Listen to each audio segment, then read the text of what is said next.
Welcome to another episode of Tres Leches Radio, representing 1/3 of the trios, Mr. Radso with the broke technology today. Gentlemen, how you doing? Yo, man, Iraq, man, Left Rack City, Channel 10. This is not Capone, but home. Oh My man, CNN hat on. hey, normally I'm, Ring Bags of the God, but you can call me Rings Gaddafi today. CNN Channel 10. And That's I'm I guess I'm Rad Riega, so This is, it doesn't have the ring.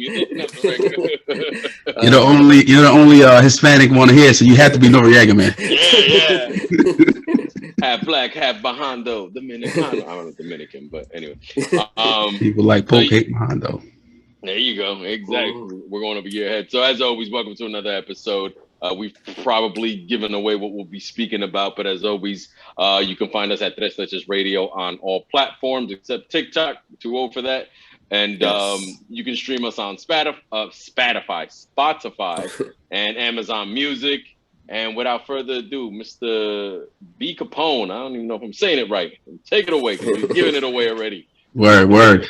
So June 17th, man, this year marks the 25th anniversary of the historical group CNN, Capone-n-Noreaga, and we found it fitting to, we never did an anniversary on an album to date, so we found it fitting to kind of celebrate this crew because we haven't really talked about Capone or Noreaga on the show, so we're gonna get them the flowers, man. So today's a special one, man.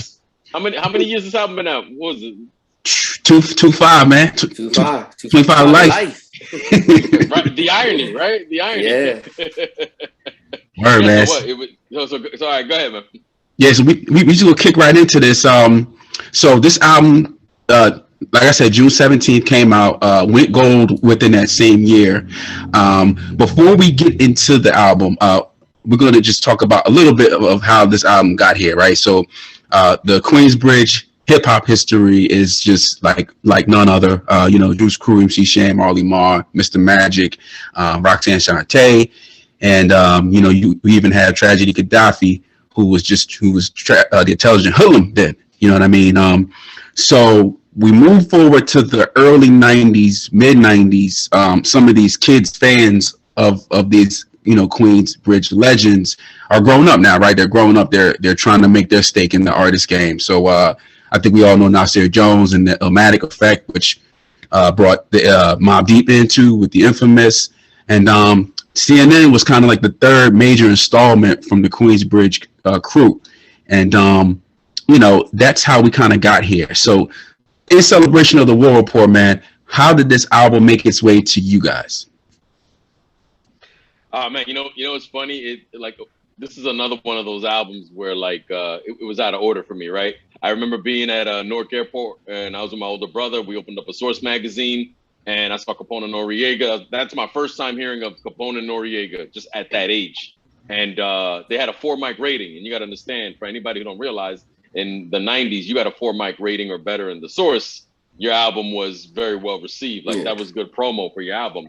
So that's how I heard about them, like that. And what's funny is 98, Nori, does his debut. But when I bought that album, there was a mixtape called the You Heard mixtape. And so I didn't have the War Report in 97, but in 98, this mixtape had TONY and all Blood Money and all that. It was like a mixtape. So that's how I started hearing about the songs off the album. It wouldn't be until the early 2000s where I was able to hear the War Report beginning to end. But it was kind of piecemealed by me, but everything I heard was, this is dope. This is, I loved it, Yeah. Word. What about you, Gaddafi? Oh man, similar scenario, man. Shout out to my cousin Mark. This is around we're talking about the 98 era, Capital Punishment, Dark as Hell is Hot. I remember my cousin Mark, he was like, yo man, you gotta check out that boy Noreaga. Nori, it's different, and I'm like, I didn't know, I didn't know because so much music, going on at that time. So between that, like you're saying, Ray, seeing the Source, mic reporting, all that stuff, and with Warfare, but now I'm getting that album with Nori, and I'm like, oh, this guy's charismatic, saying off the line walls. That got me to go backwards, and because I'm hearing shout out Capone, and understand from the Source review when they're talking about him holding down, making him executive producer. and everything else. So going back to that, and then this a grime and grit to it, that's giving you that information, and then it was a backwards thing, but it kind of made me feel like I enjoyed it more hearing it at a later time, given what was going on at that point. You know what I mean?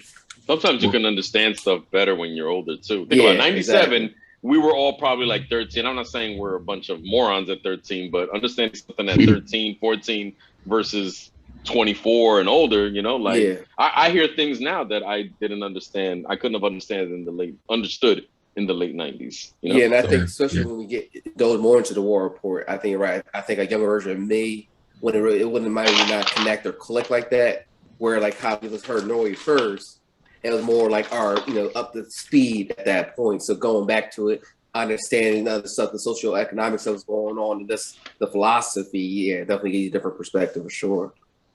Yeah, for me, I kind of got the same story. I was like in my Mobb Deep bag heavy at this time, and I just was like searching out anything that Havoc was like involved with, whether it be like 1% to 100. And so I found like his credit on Halfway Thugs, LA, and I believe one more track he did on the CNN album. And so I heard those songs in real time in 97, and then by 98, right, we got Nori blows up, and then it forces you to go back. Because like back in the day, we know like the Wall Top Records, all the stores you were going in, you would see that album, you would see the CNN album with it stood out a lot because it had Capone-n-Noreaga with the army fatigue, and then the two big Queensbridge houses. This joint right here. Yes, sir. Discography. I mean, not discography. Discogs. Discogs, baby. It came through, Brandon. Yes, sir. Yes. Yo, Discogs.com, one of the best. But yeah, and you see like the 50 Noriegas and the 50 Capones, that always stood out to me. So I knew that cover before I knew what the sound was. Yeah. You know what I mean? So it had me like, oh man, I've been walking past this album for like 12 months. Didn't even know. And you know what's crazy, Brandon? I just doing the history. Tragedy was saying in order to promote them, he went and had somebody. I never saw these posters, obviously, because I didn't live around there. Like, took a real FBI poster, removed the actual whoever was wanted on there, put them on it, and said, if you have any information, please call 1-800-223-9797, which is the number to the Hot 97 radio station. That's another way he was promoting. That was Tragedy's idea. But what was happening is it backfired a little bit. He said people who thought they were looking them out, they're like, yo, you're wanted, hide. And they would rip the signs down. They thought they were doing a little favor, Run. But that was brilliant marketing to put the phone number to the. And remember, what people don't realize is this predates social media. Social media is not even a thought. So it's like you need the number there to the radio station for people to call in. Right. Yeah. For sure. So sliding into the album, man, what were your initial thoughts on the album and like standout tracks for y'all, man? Yo, and I'm thinking backwards now, but I think the first one that grabbed me, and it's kind of an obvious one, was either T.O.N.Y. or Blood Money. And but when you listen to the album, right, you notice like Nori's obviously dominant on it because Capone he got caught a bid midway, So Nori does stand out. I'm taking nothing away from Capone, but Nori was an obvious standout. It's like the best rhyming of his career, in my opinion. But songs like Blood Money, T.O.N.Y., but then, the album cuts that weren't really singles, like Live On, Live Long, yes. And even Stick You. Like that's, like as a that's like a story, a whole retaliation. Yeah. You know what I mean? Like the album was very cohesive. And then when you learn about it, that Tragedy masterminded this, you know what I mean? Both in structure and even in some instances with the pen, with choruses and stuff like that. Right. The album is super cohesive, no skips. The only thing I probably skip are the phone interludes after a while, but they have their place in the album because it was relevant to the history. But the production was on point. They were focused, and they were adding. That album felt like it added to the Queen's version of their Marvel universe. Like that was another thing that added on to Mobb Deep's, Infamous and Hell on Earth and Nas, When It Was Written, and Illmatic. Those are albums that all came out like 2-3 years prior. So I felt like they added on perfectly to that. You know what I mean? Word, agreed. Yeah. Live On, Live Long is like probably one of my favorite songs of all time, Mm-hmm. And it was like that you know, I don't like use the term, but it was like the true bromance song, like the respect that he had for this dude and the love and loyalty. Say, like, I knew you down, but I'm gonna so rock on for us. Like, I got this. You know, I remember this kind of first time resonating that you just saying like one of your best friends, your homie, that no matter what. But he made it in a way wasn't too sappy neither. So you could go, oh, you know, it wasn't like, oh, you know, but it gave you that. Yeah, it was heartfelt. Yeah, it was heartfelt. And you know what? Yeah. And you know what I love about that song too, Renz, is like that's one of the songs where Nori says how him and Capone met. Like they met locked up. You know what's crazy? Like their lives are changed because they got locked up. They made the best out of that situation. They were locked up, met, communicate, and then changed each other's lives for the better. Like how? I mean, they probably had other options, but they chose to go, you know, this path, and we're all benefiting from it. But it's crazy that that's what it took, and obviously tragedy had to, you know, play the puppet master to it all. But you know. I think like that. So initially, the whole album just plays so fluid, man. Like to me, the whole album is a standout cut. You know, it got I agree with the 4 mic rating in real time, like in the beginning, but I think it's over time. I think it's gotten better. I think it's aged well.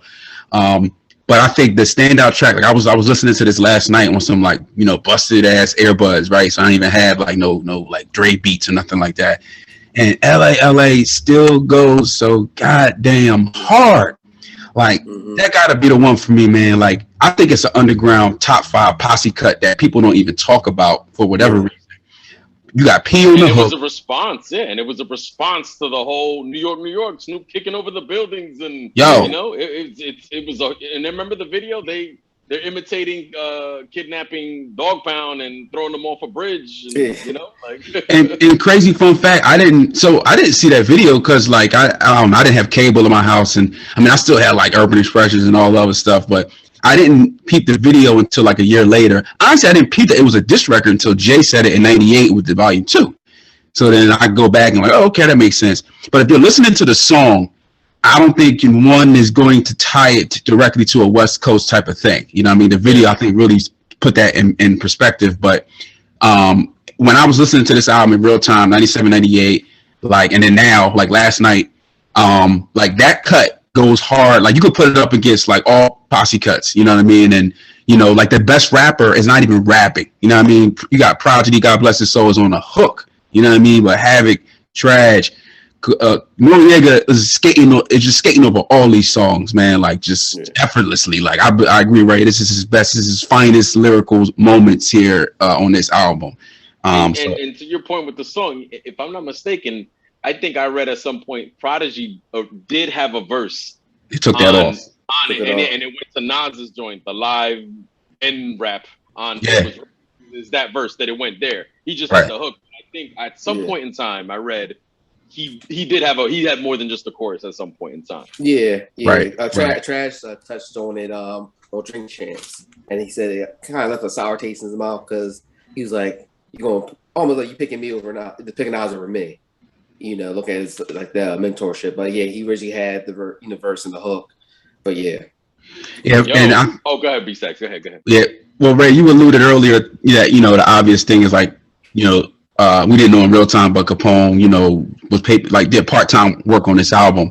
But I wanna ask you guys, to me, it didn't feel like it was halftime for Capone, you know, before we knew that information, because and we're gonna get us up to tragedy, but the way the album sequenced is really balanced. Like Capone has his own song, they do the skits well, and then like the big songs, Capone is on those. So I don't know if y'all disagree, but it didn't feel like, you know, Noreaga shared most of the duties until I knew that information, and I'm like, oh man, now I can kind of like see that. I don't know if y'all agree with that. No, I definitely. Oh yeah, definitely, because I kind of looked at it like when we had the Tretch episode, the first Naughty by Nature album. Like Vinny don't rap at all, but you don't feel Vinny got like one verse on that. Yeah, like one verse. It don't feel that way. It doesn't feel that way, and I didn't hit me too. I'm looking at the songs like, oh, this is all Tretch. You know, the same way like we look at even like the last Tribe album. Like even though, you know, R.I.P. to Phife Dawg, like he was only making a handful of songs, but it didn't feel that way.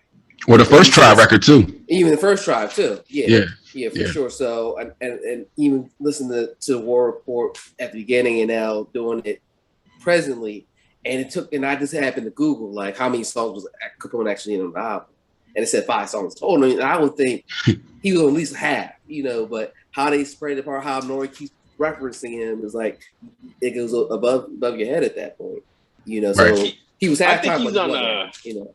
I think he's on, and this is just a numbers game. He's on. You know what it is? He's on songs and skits. So it's like he makes more than 5 appearances. So we'll just call him appearances. Yeah. You right? count the appearances. Yeah. Song wise, I think it might be close to like it's something like that. But you know what's one thing I think about? Imagine if Capone could have been on Bloody Money. You know what I'm saying? Like things like that. But similar to you, Brandon, once that information was known, to me it wasn't like, oh well, it wasn't that Nori just simply might like kind of outshined him. It's like Capone, he hit like at least the minimum to have a presence on there, but I don't think he had I feel like he was just slightly under the amount of exposure he would have needed to maybe have possibly been in the same conversation as Nori, even though Nori was just a little bit more charismatic in his delivery, you know what I'm saying? Mm-hmm. But I would say that he's lucky he got on enough, but again, like the main one I think about is like him being on a Bloody Money, because when the album starts, you hear him on the intro, and then you don't hear him again until like Never Die Alone, which is like track 8. Right. So what happens is with that information and listening to that, you got other Queens Queens dudes that they gave shine, they're allowed to shine on this album. Gaps. So fill in the gap, which I thought was real brilliant, right? Because you want to give, you want to like reach out, extend, right? What was it like? Help the next one's trying to get on, so they filled in the album nicely. But that's what, once you have this information, you realize, oh shit, I don't hear Capone on this stretch of the album for a little bit. And no doubt. Yeah.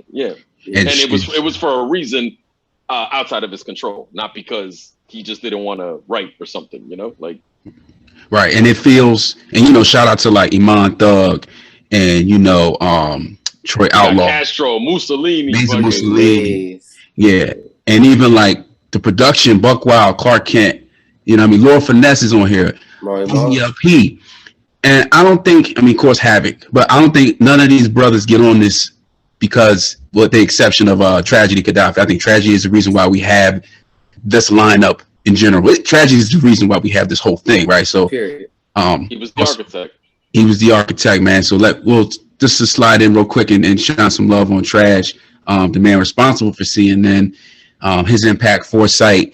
You guys, man, I'm just curious to hear your thoughts on like how you feel about him and knowing it like 25 years later. Like this, I think this is probably his biggest contribution to music. Actually, with respect to his entire catalog, but I think this is what's gonna be his, Mount Rushmore piece.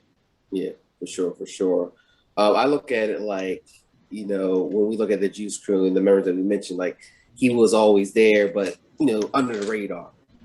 Like he's not one of the first people you think about, just given the stellar talent. He was on the B team. He was also much younger than them too, right? He was like 15, he was like 16. He was early teens. But when I look at him, like his style wise was ahead of his time and everything. And I think him getting with Capone-n-Noreaga is like, okay, if this is the only way you guys want to see me, I'm going to present it to you in this group, but with my vision, with my blueprint. Like, I'm the director. I don't think you get a war report without Tragedy. You still get a CNN, but it's not going to be the war report. Shoot, I don't think we even get that, bro. He was Scorsese here, bro. He was. Yeah. And it's funny because we talk about his DNA, and he's so much the DNA all QB for that time. Like I said, with Nas, Mobb Deep, Mega, like. And one thing I didn't even realize, Larry teach about an hour ago. So we talk about Illmatic, right? He referenced Illmatic in '88.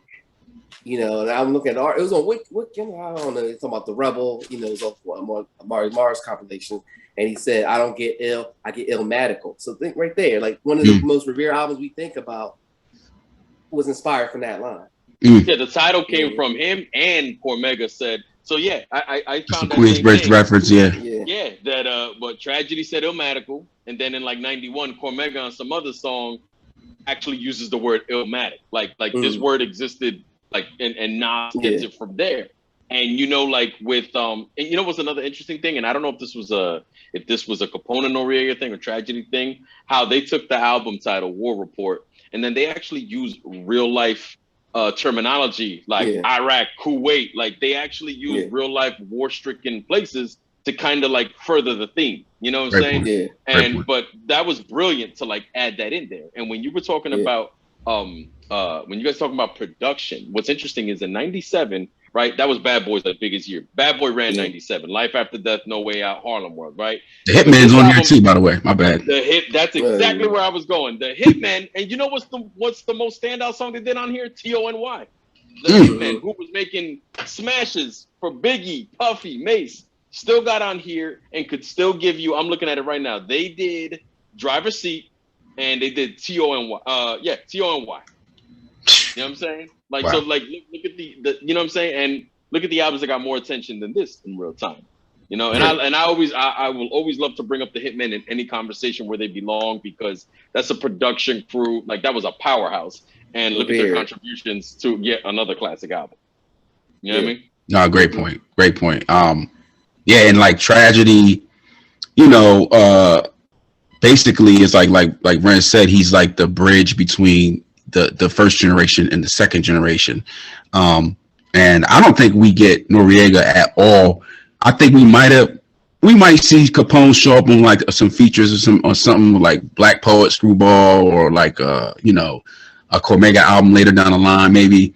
But I don't think we see Noreaga at all, like just in my opinion, without tragedy. But but obviously, yeah, you got it, bro.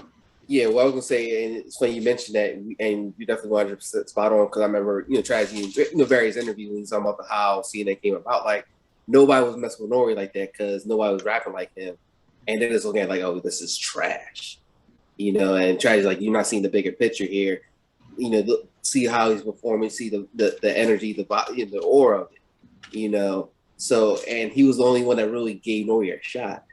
You know what I mean? And you gotta remember, Nori not even technically QB, he's left for it. So you go with these QB dudes, and he's like, nah, got fucking here. You know what I mean? And he's spot on with it. Yeah, he was, and it's like that perfect thing, right? Like he's a cosign of Capone and tragedy. I like how how Havoc really brings Prodigy in, because Prodigy's not from the bridge. But they're like, all right, well, if Havoc says you're down, so I think it was like that similar thing. Exactly. And Nori has is supposedly getting dissed on this album on Halfway Thug. Yeah, I was gonna talk about that too. Man, you are Queensbridge is messy, man. It's drama. Produced by Havoc. I'm not getting this. So we know what some of the what's crazy? The songs that couldn't make the album because of sample clearance issues. Married to Marijuana. Calm Down. Oh man. Calm Down. Bro, that was a monster of joints, bro. And then there was a joint, I don't know if it was supposed to be on this album or not, but it's called Stuck. And I know it's on a J-Love mixtape, but it was 97 era. I don't know if it was supposed to be on the album now. But again, that You Heard mixtape has the Married to Marijuana joint. Yep. On one of my LimeWire mix CD era. Yep. But Calm Down. And I know it eventually got released, but that's a big impact at 97 when it's not on the CD. And the early pressings of the album had the old version, the original, the DJ Clark Kent version of not Calm Down, Closer. Mm-hmm. Yeah. And then and when NRE comes out, I believe they were able to get a little distribution with the What mixtape, which had some of those songs on there. I remember that, which was straight under penalty. I don't know the other subsidiary, but I remember seeing that in the credits for NRE album. And speaking of NRE, Noreaga comes out as like the shining star here, right? Where he was kind of built to be the second man. He leads to be the front man. He kind of takes control of the helm here, with Capone like gone, like literally locked up during half of the album. What are you guys' sentiments on Noreaga? Like, none of us probably could have predicted, right, he would be the star just a year later. But like, let's talk about just his trajectory here and how much he plays like the MVP role on this album. Yo, honestly, it was in his delivery. Like, so they're giving, these stories are fresh from, like, they're going from street, prison, studio, and with Nori having to hold down so much more of the album, He had, and it shows like he has a podcast now, right? So he's somebody that is boisterous, he's expressive, and it showed through there. And he rapped like he belonged on those tracks. Those tracks were like absolutely tailor made for them. But with Nori being on the majority of them, I mean, he stood out. Like whether you're doing a stick you with it, you know, they're doing like they're retaliating or whatever, or he's doing a calm down or a live on, live long, where it's being a little bit more like heartfelt or just thinking about, you know, less street and more pensive. Right. He was able to cover. He was able to cover the spread. You know what I'm saying? So, but him as a personality, he stands out. Like vocally, he stands out. You know, and a little bit the unorthodox flow. It was probably, not for nothing, it might have been better. Like the lesser of the two evils is that Capone got locked up and not Nori. Because could Capone, I'm not saying his verses were weak, could Capone have brought that energy just stylistically that Nori did? And I don't know that he would have.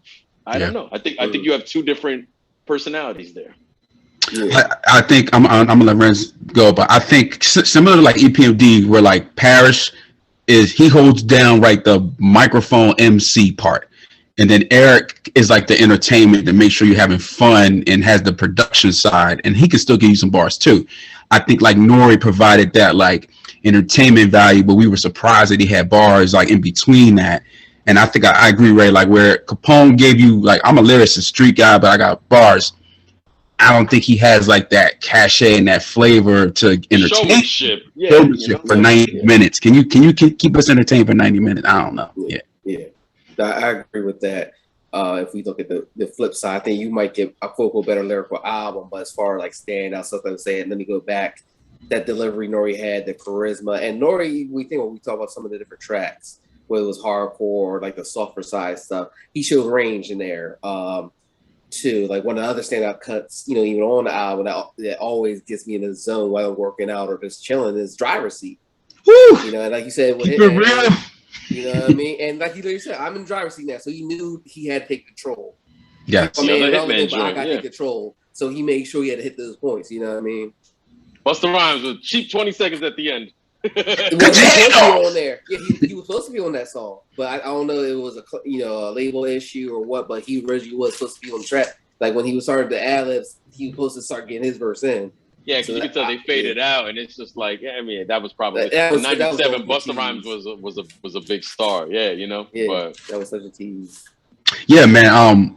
No doubt. I mean, and like Noreaga. So a year later, NORE comes out. You know what I mean, and then the rest is history.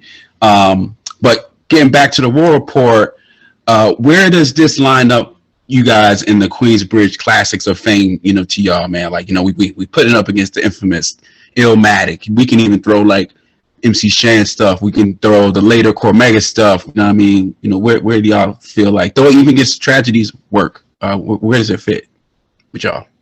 It would probably be if you're talking like specifically Queens, and you gotta like, you know, remove any preferential stuff. I mean, this would be like top 10 easily.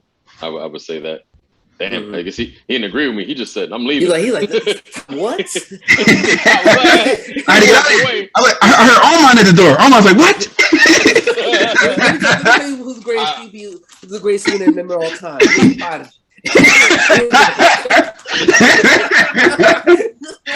Armand, DM me. Shout out to Armand, yo. Man. But yeah, I would easily like top 10. Remember, there's a lot of volume there. You know, sometimes some of the best stuff isn't what got, you know, certain types of attention. But I could comfortably say this would easily, like, if you take all the Queens projects from 80s, 90s to everything, this is just going to be this is always going to be top 10. I'm gonna go higher than that, man. I was just going through like mental notes, like even before, like if you saying Illmatic, if you're saying Infamous, to me, right after that has to be my bad. I thought you were talking group projects. If you're talking solos and groups, much higher. Yes. Okay. Yes. Yeah. So like I said, like I said, if you put Illmatic, if you somebody saying Illmatic, somebody saying Infamous, you gotta say War Report to me right after that. Like I look at it, and like I said, when you talk about Trad, this is pretty much Trad's album as much as Capone-n-Noreaga's album. Like he's on pretty much about half of the album. So he was always considered that third member, but like that's CNN is tragedy, you know. Yep. And stuff. And to me, like how Capone-n-Noreaga, if you were to split Tragedy up stylistically, those are the two MCs you really get. Because Trash had more of the other stuff, but you also try to say some off the line wall that like Nori would do, but that more lyrical side like Capone give you. You know what I mean? Yeah. Tragedy cleaned up that LA, Jesus. I mean the LA, Jesus. Yeah, and I even look at it like, and I'm not gonna say it might be better than Infamous, but I go back more to the War Report than Infamous.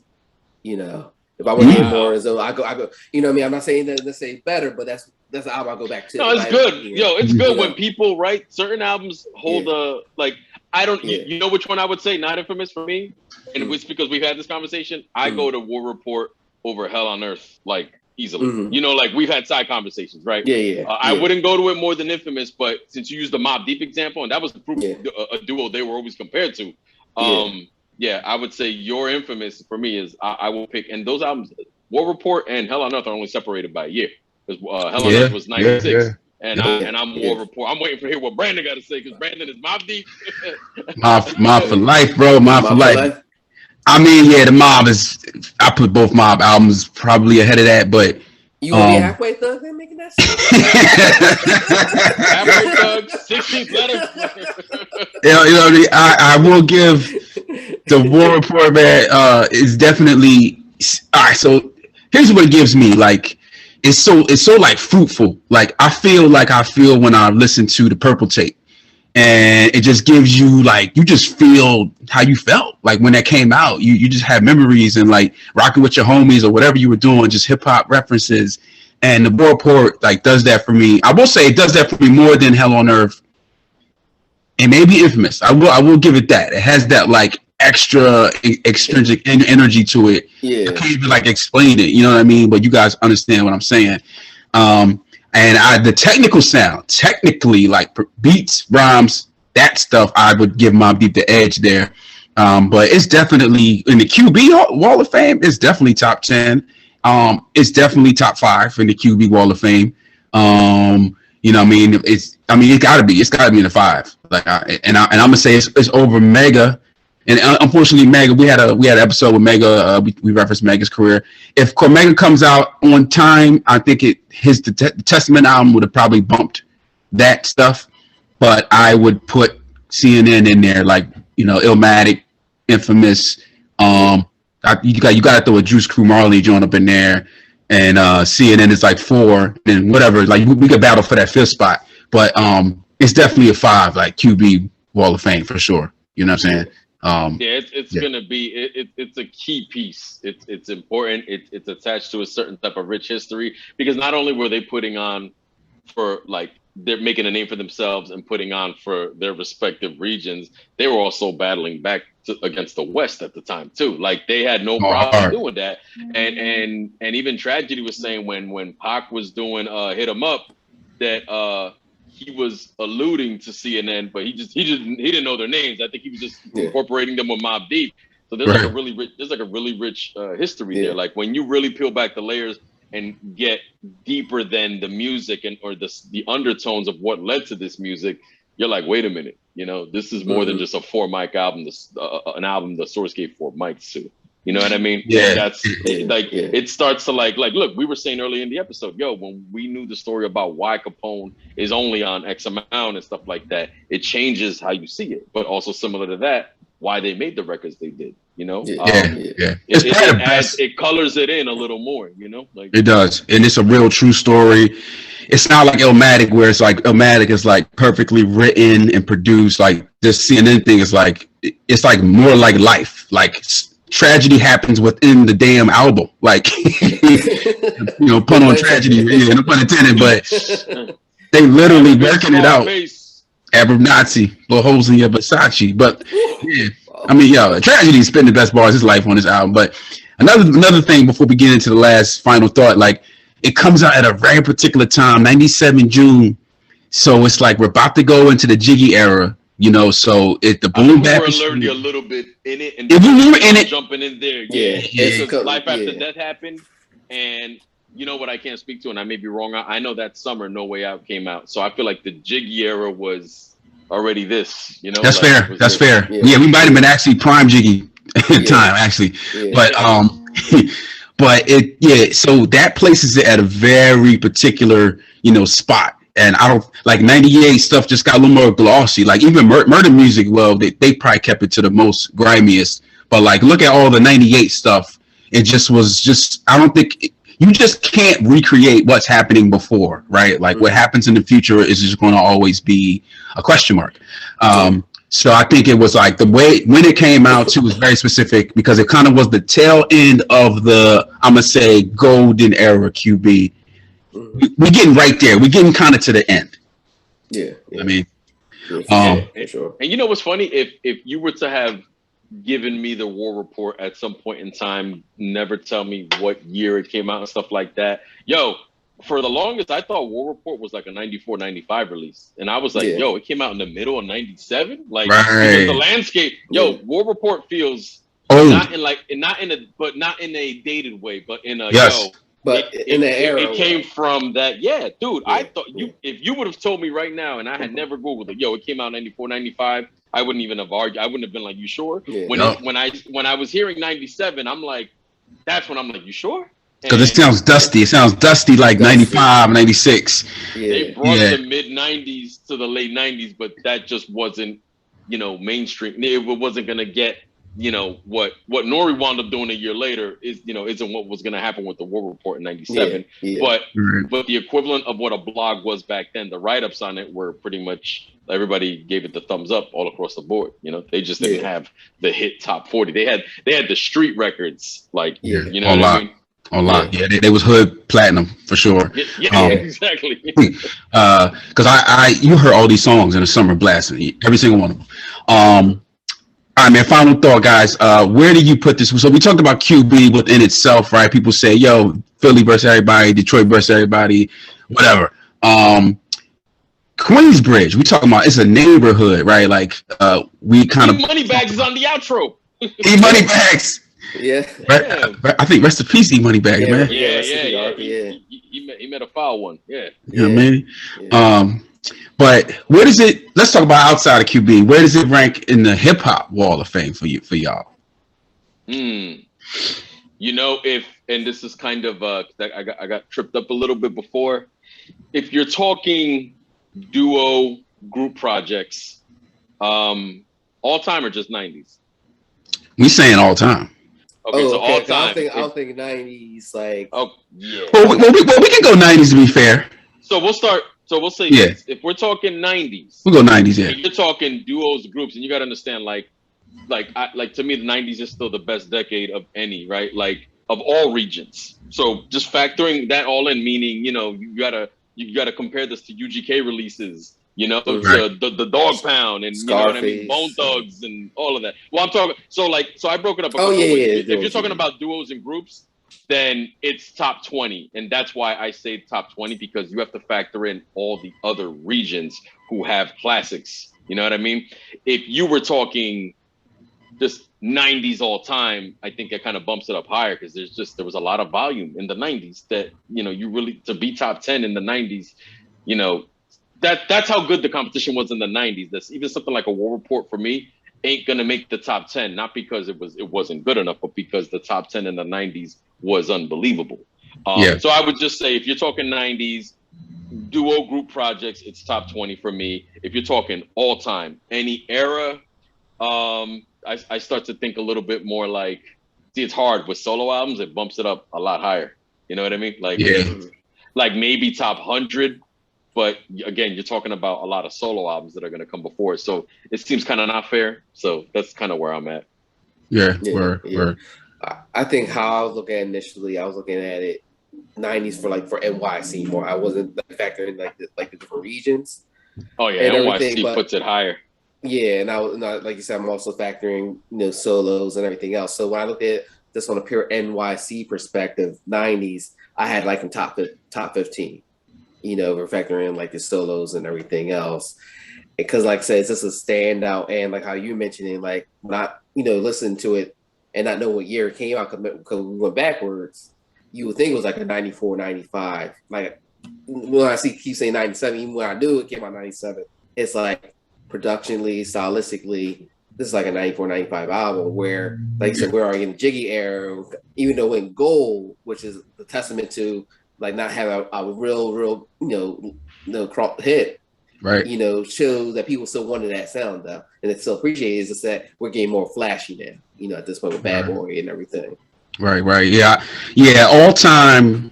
Well, 90s. We just keep it 90s. I put it in the middle. You know what I mean? It's in that mid tier, like in the 20 range. Because again, it's just so much other stuff. You putting it up. Yeah. If you shorten it to NYC, then now we're talking like that bumps it higher. That's what I said.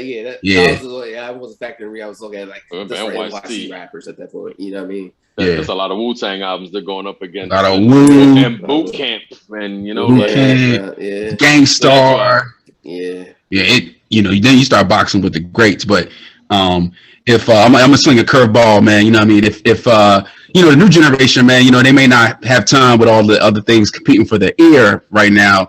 So if you could give just younger people like one song, if you could give one song to listen to that they should, and keep it with them, what would that track be off the top, off the dome? World Report? From the World Report. Okay. I might go, and this is my reason. I might go Live On, Live Long, because we're in a very sensitive generation. So whereas I do want to say T.O.N.Y, Bloody Money and stuff, Bloody Money, which is the best of the trio, but I love that trio, that trilogy right there. Live On, Live Long speaks to a feeling that I think more people could relate to, about like having camaraderie and friendship, and how you like the origins of how you met somebody and where you started and where you're gonna end up is two different things. So I'm thinking a little bit more there. I mean, like, again, there's a part of me that wants to go T.O.N.Y and all that.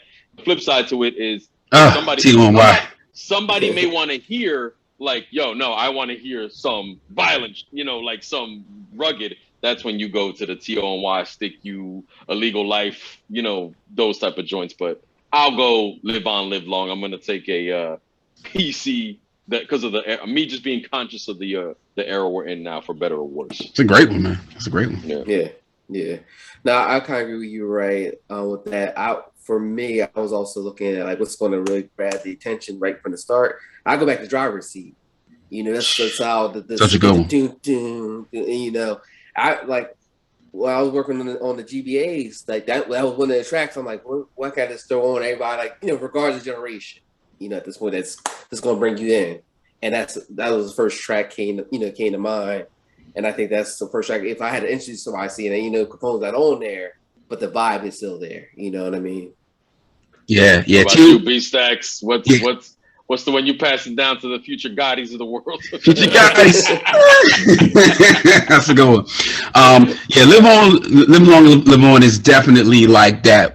It's kind of like that was on my mind, you know what I mean? Because it's a sentimental joint. It has a lot of power. But if you're just trying to like, because the whole album doesn't sound like that, right? So not at all. Not at all. Yeah. So that's like a standout. So if I'm gonna give them one joint and you're not gonna listen to nothing else, it gotta be T.O.N.Y. Like, shout out to the Hitman. Iraq to Kuwait. Bro, Destination, CNN, War Report. That joint sounds like you are in the middle of I'm a curse, man, fucking hot desert, and bullets just, you ducking bullets, and it's just like, yo, what's happening on this record? Like you're invading NY. Yeah. right. But the desert is New York City. That is just, it just never gets old, bro, and it never gets old. And I've got to get a youth team and why, man, Tony. Oh yes. It's crazy, and again, it's crazy how in the same year, Hitmen were giving you a Hypnotize and shit. They were also giving you a T.O.N.Y. Like, that's incredible. God, man. The dexterity there. Yeah. Yo, and this one hit me, since we're talking about like song cuts. Which version of is it Closer or Closer? I read the word both ways. Yeah. Closer. Yeah. Which version of Closer do y'all prefer? I'm assuming like I heard like the DJ Clark Kent version. Like that one I heard years later because of LimeWire. Do y'all have a preferential one? The DJ Clark Kent version or the one that makes the Sam Snead version, which is the one that got the video? Yeah. To me, like I heard the album cut first. So like my ear is more like used to that one. But I'm gonna say they're equally good. You know what I mean? Like I don't think split. Yeah, like they're equally good. Like I get why one is on and one is not on. You know, like it really depends on like where you're going, sound wise. You know what I mean? I can appreciate both, to be honest with you. Yeah, and I'm pretty much at the same. I get it because of with sample clearances or whatever, and that was the version I heard years later. But each one works. Like one didn't hurt it. You know what I mean? Like one, neither are bad. I just which is rare though. Yeah, but which is rare because usually the joints left off, you're like, oh my god, like it's just like, good lord. This is what you gave me instead, right? Like, damn, promise. Yeah, it's like Pun with Dream Shatter. The version that made the album was a better version than the original beat. Whereas this one, you just have two different interpretations. Yeah, and both are dope. But I have found that the one that they went with the video, for my taste, I don't know why, I just gravitated towards it more. I know when I heard the original one, I was like, oh, this one isn't bad either, the Clark Kent version. But like I said, if to anybody who was actually able to buy the War Report in '97, apparently the early pressings have the Clark Kent version. And right, and again, like my CD had both. You know what I mean, with the or the other one, but like when you went to go stream it later on or whatever, you only got like that closer album cut. You know what I mean? They got the Sam Snead one is the one that got the video version. That's the one that when I stream it, that's the one they seem to go with. Yeah. Word. So yeah, man, that's we're gonna put a bow on this, man. We want to celebrate CNN 25 years, man. Noreaga, Capone still doing their thing. Tragedy as well. QB to the death, man. You know what I mean? Yeah, from 215. I'm glad this album happened before they had the fall off because I heard some of those diss records afterwards. So I'm glad that at the very least we got this. They've since reconciled. So I'm glad that we got this. It's a very key piece in time, not only just in hip hop, but in these artists' lives. Nori's now a popular podcaster. You know what I mean? Like, look what's happened since. But you know, you don't duplicate moments like this. You just have to you have to be aware that you're in it and create it, because you know lightning don't really always strike twice like that. So and to me, this is their best album. So yeah, for sure. That's a popular opinion for sure. Yeah. No Chris Webber needed on this production. Oh, man. No Chris Webber. Blood Ashes. The album coming out. Sorry, C-Web. I said no. You can't come to Kuwait or Iraq. Not at all. Stay in Sacramento. No Detroit. All right. So again, happy 25 year anniversary of a classic in the War Report. And as always, you know, we are Tres Leches Radio. You can find us on all platforms as at Tres Leches Radio. Let us know what you thought of this album. Did we leave any fun facts off? Which version of Closer do you prefer? You know, which song would you, tell the young kids, would you point them to on this album? You know, let us know what your experience was with this album, especially if you're older than us too, you know? So with that said, B-Stacks, that's it, man. We're out. We're at Tres Leches Radio, and see you on the next one. Channel 10. What?